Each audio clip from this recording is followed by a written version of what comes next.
hppodcraft.com. Hello, folks. Welcome back to our coverage of The Hospice by Robert Aickman. This is the second half of a conversation we had with our guest, writer Jeremy Dyson. This episode also features readings by Greg Johnson. So sorry for the abrupt break in last week's episode. Eventually, we're going to stitch the whole conversation back together and release it on our YouTube page so that it's easier to consume in one great big gulp. When last we left off, our protagonist had wandered into an odd hotel called The Hospice after losing his way home and is being treated to massive amounts of food in a very hot banquet hall filled with people who consume their food lustily and mostly silently. We were just talking about the waitress who is so enraged that the protagonist is not eating all of his food that she actually sweeps the dishes to the floor. A loss of temper. Again, which is part funny but also part terrifying, because that breaking of social conventions is often a very scary thing. It's very unsettling. This story does this a lot, and I think that's the nature of his writing. I think, okay, this is the point that it's going to shift. This is going to be the point. She's done something. She's broken this rule, done this thing. Okay, so now he's going to realize he's in some weird dungeon, or these people are going to kill him, or something typical weird fiction kind of story. But then the manager comes up, Faulkner, and just says, "Oh, I'm sorry about this," and then it gets back to normal again. She's got problems. We're really sorry about this. We'll clean it up. And it's like, okay, it's not what I thought it was going to be. And the story just keeps doing that. It keeps taking you to the edge, and you think, okay, here we go. And then, nope, we're bringing you right back again to which is really unsettling. Because he gets off the hook at that point. When that disaster's happened, you know what? We'll give you some coffee, go to the lounge. And then as he's going to the lounge, maybe he notices something much more curious. A central rail ran the length of the long table a few inches above the floor. To this rail, one of the male guests was attached by a fetter round his left ankle. This is a major turning point, because whatever's happened up until this point can sort of have an explanation. Even the waitress losing her temper, maybe she's just having a bad day, and it could sort of be accountable for. But there's no accounting for the guests being chained. It's a new concept. There's no possible explanation.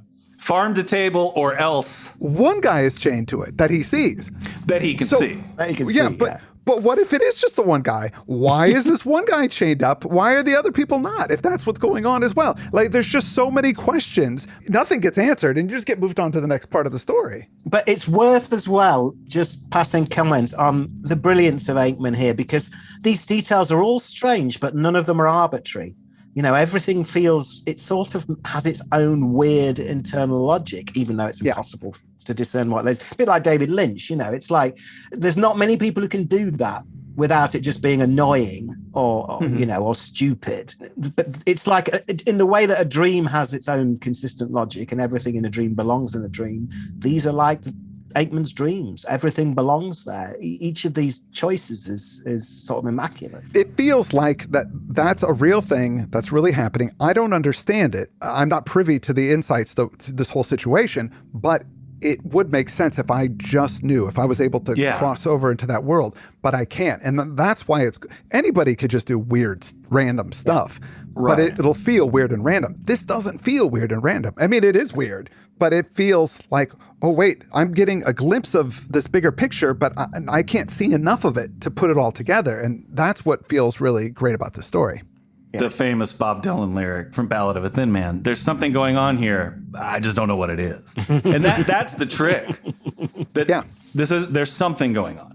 How do you do that without having any story there at all? It's a hard thing to do that Lynch does, and a few people are very good at. This is not random. No, it's. I mean, and who knows what his process was? I mean, he wrote very carefully. His output is fairly small. There's less than 50 published stories written over 30 odd years, and so he obviously took a lot of time over these stories, and who knows how much revision there was. And I think he was very careful. I mean, I'm sure he was instinctive, but I also feel that he was a very good editor of himself as well.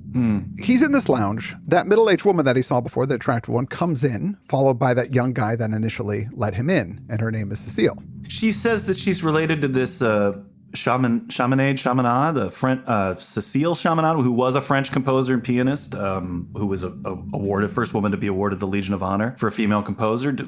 What's the significance of that?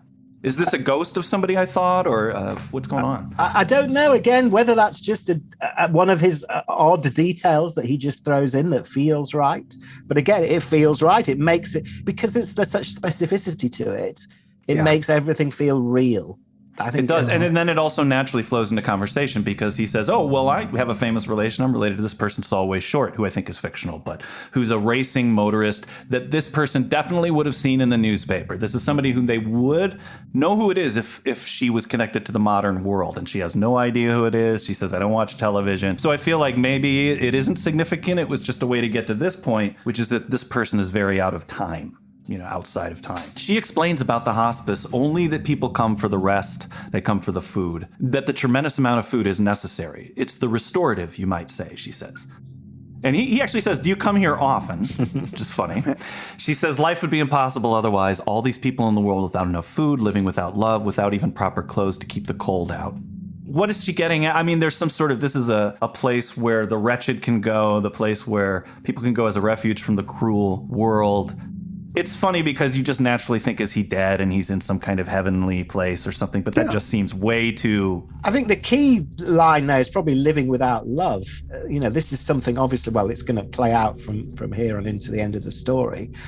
Mabry makes, there are references to his marriage and the state of his marriage, and sex, of course, comes in. And sex was a big deal for Aickman and never straightforward, always complicated, always inscrutable, dangerous, and never straightforward. And what happens next is very much part of a consistent thing with him. Well, she begins seducing Mayberry, who seems like he might be up for it, although he is married, like you said. But still, he's bothered because that guy, that young man, the cherub-faced dude, is just standing around in the room with them. And she tells him, oh, that's Vincent.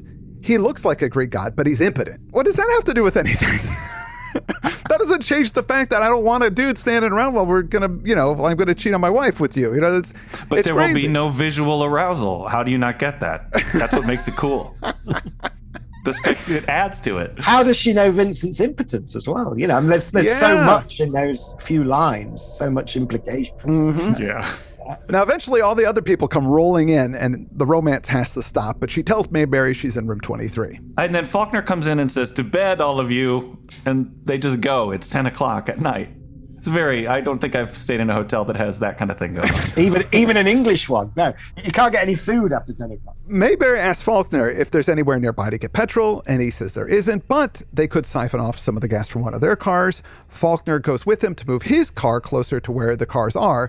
But when Mayberry gets into the car, the strange thing happens. He blanks on how to start his car. He just has that moment where how do I start my car? To me, this is the scariest thing in the whole story. This is the moment that I can remember really got me when I read it. As a middle-aged man, I could relate to this. It's one of these things where you're like, I just feel myself slipping as the older I get, little things at a time. The other day, I have the same password on my computer for the last 5 years. I just couldn't remember it because it was second nature to me. I just would type it without even thinking about it, and I couldn't remember. I had to sit for a few minutes, it felt like hours, to try and remember what that password was. And eventually it did come to me, and the moment passed. But when that happens in that story, it feels real to me. Well, and also it's an exaggeration, because it's one thing to remember a phrase or a word or the name of a song or somebody's name, but to not remember how to start a car, yes, is a whole other level of, be it senility or whatever. And when I first read it, again, as a young man, it had weirdly, I made a sexual association. It was like sort of not knowing what to do in bed. Huh. And I don't know why that was. And maybe it's because it comes on the back of that incident of failed seduction. It was an odd, and that might have just been my reading of it. But there's something very strange. It's more than just premature senility. It's in that detail. Whatever's made him go for it, he's unraveling. I think there's the everyday anxiety of it, because even when I remember being in high school and forgetting my locker combination, even though you've filled it in every day. And then the panic that sets in, maybe I'll never have access to this again. I also think that he could have said, I wanted to open the door, but I was too weak to do it, which is a very common feeling you have when you're in dreams and nightmares. But it's like he skipped past the thing that would be a more conventional way to describe it and went to this. So that by the time you read it and process it, you've had the feeling without being able to attach it to an existing schema. It was just such a great way to get around and make me feel that weakness in a new way. Yeah, and also, the not being able to start the motor, not being able to escape, not having lost control. There's so many associations with that show you what a fine writer Aickman is in that choice of detail, because there's so much meaning in that it's open but not entirely open. Again, it sits with everything else that's going on. And there's this creepy workman, Cromie, who's big and bulging, and he moves the car for him. He can get it to work so they can get it close to the big vehicle they're going to siphon petrol from. Of course, that's the moment when the hotel manager remembers, oh, that runs on diesel. But what was the deal with this guy, Cromie? He says his work is usually on a big scale, so the car detail might be hard for him. He's got these big yellow misshapen hands. He seems very monstrous. I mean, that seems a sort of emasculation thing going on there, that he's a big man, and again, there's the sexual thing going on. The handyman's a big man, and Maybury feels effete. He even says, oh, you're too much. You're working that too hard. You're too abrupt with it. And he gets it working, and it's fine. Now, Maybury has to spend the night at the hospice. They also have no phone there, so he can't call his wife. Again, very odd, but not supernatural. It's not crossing over that line. At least for me, it's not. No, it's not. No, it's and in the early 1970s, certainly in the UK, there were places didn't have phones. I mean, not businesses, as Maybury goes on to say. It's ridiculous that a business couldn't have a phone, but certainly private houses. It wasn't like everybody had a telephone. Not then. So it's just about there's a line of plausibility there that is very strange, but not supernatural, as you say. The room that he's going to have at this place is shared. All the rooms are shared in this place, and he's going to have to room with this guy, Bannard. Which more anxiety, right? Having to share a room with a stranger. And isn't Bannard already in his pajamas? Or does he go and put his pajamas on? There's some odd intimacy there. He's got to borrow pajamas from this guy who's apparently stayed there so long that he's got a drawer full of them, and they're all the same, folded neatly. What's going on? And then he actually, for the first time, looks at his injury, thankfully. It's a huge gash with dried blood. At that moment, I went, oh, yes. Now, it's credible that I forgot the injury because I'm reading the story. How did he forget about it while he was eating with all there's been a lot going on, so, But Bannard doesn't want to see that injury. He says, it is bad for me to see things like that. It really seems to upset his roommate. I mean, there's more infantilizing going on, isn't there? Because they're now like little boys in a shared bedroom. Either a school dormitory, or it's got that sort of feel to it. And so that's very odd. And unsettling. Well, I mean, he's a middle-aged man as well. He's very nice, this Bannard, but a little creepy in a way that you can't quite put your finger on. They put out the lights, and Bannard sneaks out. Maybury began to wonder whether something had gone wrong with his own time faculty, such as it was. Something that is of medical significance.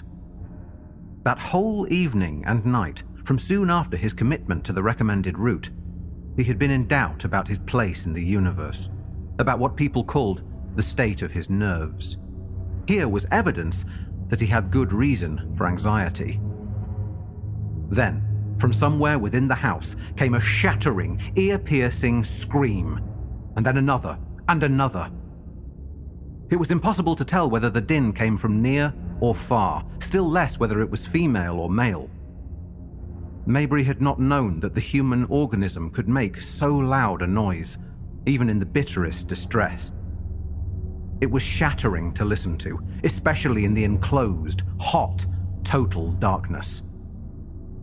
And this was nothing momentary. The screaming went on and on, a paroxysm, until Maybury had to clutch at himself, not to scream in response. I mean, that's horrible. Oh, my God, a scream so loud, you didn't know a human could make it, no matter how great the distress. It's just such a horrible detail because what caused it, and then and who is the source of the scream.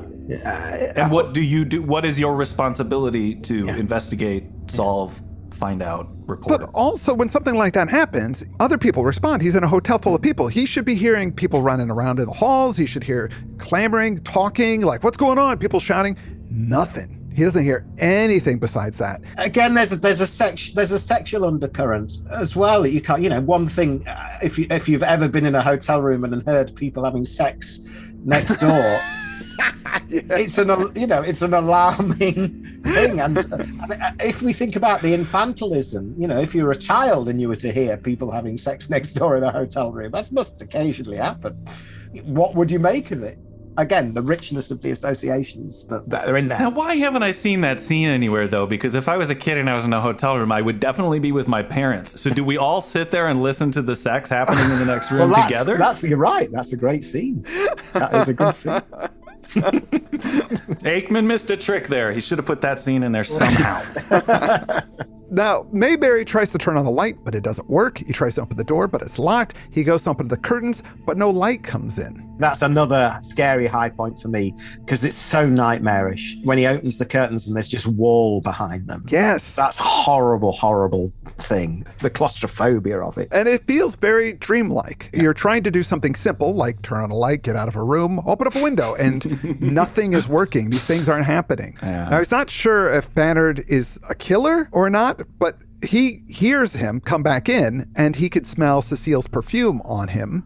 And then Bannard, he stands by Mayberry's bed. Mayberry's thinking, is he going to kill me now? Is that what's going to happen? No, he just wants to talk. He turns on the light, which now works, and Mayberry notices that Bannard looks older, like years older, and also just kind of different. It's as if he's played by a different actor. If this was an adaptation, it would be now a different actor. I mean, and that's terrifying. And a classic Aickman detail. It's sort of a simple detail, but I can't think of any other story I've read that has anything like that in it. Somebody changing, even though they're still apparently the same person. From perhaps in the Magus, there's a bit of that going on, the John Fowles novel. But, it's just so troubling on every level. And of course, On every level. And he's come back now and he's turned into, there's a little scene that follows that's a bit like the Monty Python Nudge Nudge sketch, where Bannard starts asking him queasy details about his wife. Mm-hmm. Asking, is she pretty? Say no more? Yeah. Yes, it's all exactly that, yeah. But this part here with this, it was interesting on so many levels because he drops a detail here about Mayberry that he has some level of face blindness, perhaps. When he was younger at school, he couldn't tell other boys apart from one another, and he kept it on the down low. He would just do what he had to do to get through those situations, and luckily it never caused too great an embarrassment to him, although some. So this could entirely be because of some condition that he doesn't report to other people, that he knows he has. It seems that he's ashamed about, even though it's out of his control. Which goes into the next thing, which is I think we all have a ton of anxiety based around identifying people, getting somebody's name wrong, not knowing them, even though they've introduced themselves to you. And so him coming back in, the way that he expresses, I think he's a different guy, but maybe I just wasn't paying attention before. Again, it's like with running the car. These are things that I should be able to do and I can't, and maybe it's my own weakness. And so there's this level of shame in everything in here about I thought that part was so interesting. And then throw into that the fact that this change has happened whilst he's heard the loudest scream he's ever heard a human being make.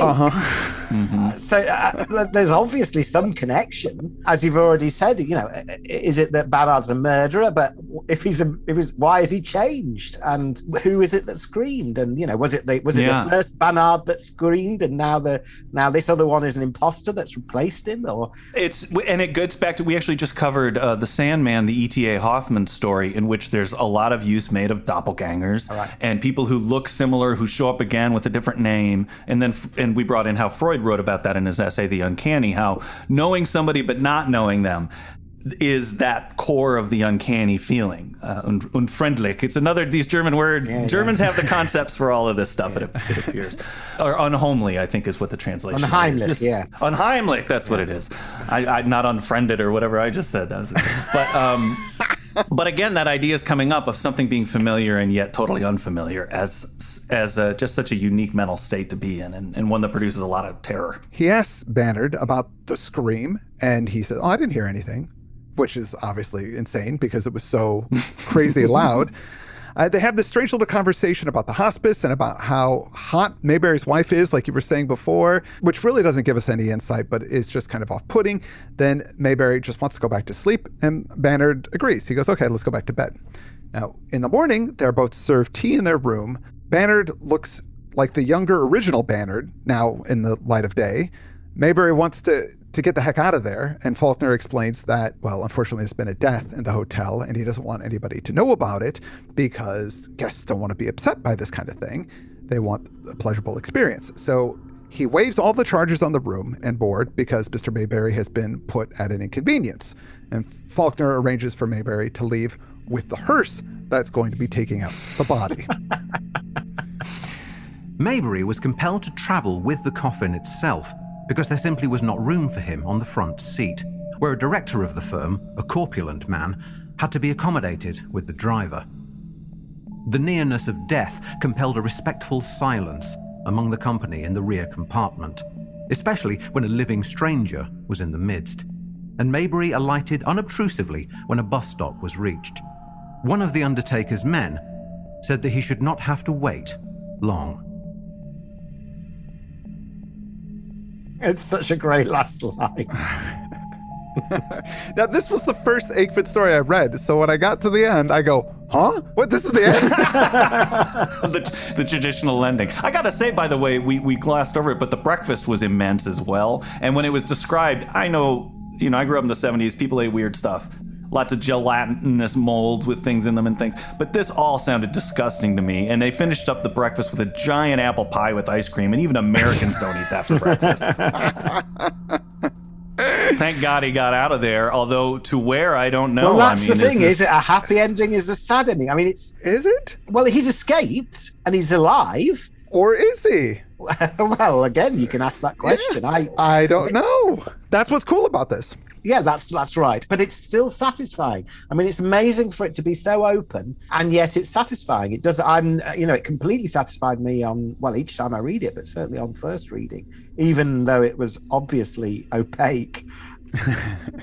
You'd be hard pushed to say what had happened. There's a very satisfying feeling of closure in that last line. And you can look at it the one way where it's just this kind of brush with an unusual situation. And, one of these things that you'll tell stories about for the rest of your life. You go, man, I stayed at this place called the Hospice. It was nutty. Or it's as like he had died at some point, and this is him going through some sort of purgatory or death process, and that he is moving on. Like he's the one in that coffin being taken away, but he doesn't realize that he's dead. Either ending is plausible, or any other third or fourth ending that you might want to think of, but I feel like that Aickman is writing that line so perfectly that it's satisfying either way. There's a Conrad Aiken story we covered called Mr. Arcularis that is a little similar to this one that we liked a lot. Remember, it was the guy that takes the boat trip, and then this reminded me of the Robert Chambers story where he's in the hearse and where the hearse is passing by every day too. It's that room for one more urban legend, I think, that's being played on a little bit here in the end. But again, it's you read it and you go, yeah, that's the end. I mean, that should be the end. That seems right as the end. Yeah, I don't know why. If you go for the, he's still alive and he's somehow going back to his life, nothing's going to be the same for him again. He's changed. His encounter has changed, and we understand why we've been shown this episode in his life. Of all the episodes in Mayberry's life that we could have been shown, this is probably the most profound thing that's happened to him, and that's why the story's being told, and that makes perfect sense. And I like the idea. I think it's wonderful if it's sort of a metaphor for death and that process, but I love the idea of him returning to his life after. I mean, because when you've had inexplicable things like this happen to you, especially if you were by yourself, nobody was with you to experience this. Yeah. It stays in your mind. Nobody knows what you went through. You have things it will bother him for the rest of his life. And it actually can lead to some larger scale changes in how you approach the world. Now this is another thing about Aickman, is that for all of the strangeness, is that he's also recording a kind of experience that people have, if not in the details, in the feeling. Because not so long ago, well, it's probably about 15 years ago, I got a call from Mark Gatiss. It was a weekend, and he rang me in a terrible state, and he sounded awful. And I said, "What's the matter? Where are you?" "I've gone away for the weekend." He'd gone to a place in Northumberland called Alnmouth, which is a little coastal town. And you pass it on the train when you get on the train from London to Edinburgh, and it looks really pretty and really beautiful. And Northumberland is very beautiful. And he'd always wanted to go and stay. So he'd just taken himself off there on his own one weekend. And he said the whole experience was as if he'd walked into an Aickman story, because he thought he'd be able to just turn up and find somewhere to stay. And then everywhere was full, even though it's like this very quiet seaside town off season. But there was nobody there, even though everywhere. And eventually he found a room above a pub where they would put him up, and he was sitting in this room, and this sense of evil, he said, he couldn't put it any other way, just came over him, just washed over him, and he was genuinely terrified. Wow. Something awful was going to happen. He's a man of vivid imagination, but it was a real experience. Oh yeah. And Mark, he's not. That's not the kind of thing that happens to him normally. So the first time I went to London, actually, I had a hotel room in Victoria, and they overbooked. So when I showed up and it was late at night, the woman at the desk was crying. I don't know why. It was a small little hotel, and we said, "Hey, we're booked," and she said, "I don't have you down." And we said, "Well, what do we do?" She's like, "I'll take you to another hotel." She didn't say anything else to us. Still crying. She walked across the street, and we followed her, went into another hotel, and then she left. And we were, are we checked in now? Do they have a relationship together? She didn't tell us anything. I haven't thought of it till just now. That is, it was, and these are the kinds of things that this brings up. Yeah, and they're real things. Those things happen because other people's lives are so complex. Reality is so complex. There are times when you haven't got a clue what's going on. Yeah. It honestly reminds me a little. Have you read any Raymond Carver? Oh, I love Raymond. Oh, well, I'm so pleased you said that. When I came to Carver after Aickman, I immediately made that connection. Yeah. Oh God, it's like non-supernatural Aickman. Yeah. Something went on. Something's happening, but you don't know what it is. Yeah. I love Carver. I absolutely. Oh, great! We're big fans. We've not yet been able to cover him on the show because there's no supernatural affiliation. But I'm a big evangelist of his stuff. Speaking of, we wouldn't have read this author if we weren't going to have you on the show, and so you've given us a real gift, and thank you so much for coming on. A pleasure. Well, I'm an evangelist for Aickman, so I have been. As you know, for many years, so I'm very happy to do it. Well, I also want to thank our reader, Greg Johnson. You may know him from such wonderful shows as The MASH Report and Class Dismissed. Greg is the guy that's been pushing Aickman on me for the last couple of years, and it's been on the pile. He gave me a book, The Wine Dark Sea. He gave me that collection. It's been on the pile, and it just keeps moving down to the bottom of the pile. But once he said, you know what, Jeremy just tweeted the top 4 Aickman stories, and I go, okay, let's do this. Let's make this happen. Which is great. You didn't even know us, and you did a month of work for us. I was like, awesome. Put them on the schedule. That's a month. Done. So thank you, Greg Johnson, for your excellent reading and also for helping make this happen. Well, it's been a great pleasure, guys, and I'm delighted to come on and do this. And with that, I'm Chris Lackey. I'm Chad Pfeiffer. Oh, I'm Jeremy Dyson. I forgot to say. And you've been listening to Strange Studies of Strange Stories. hppodcraft.com. hppodcraft.com.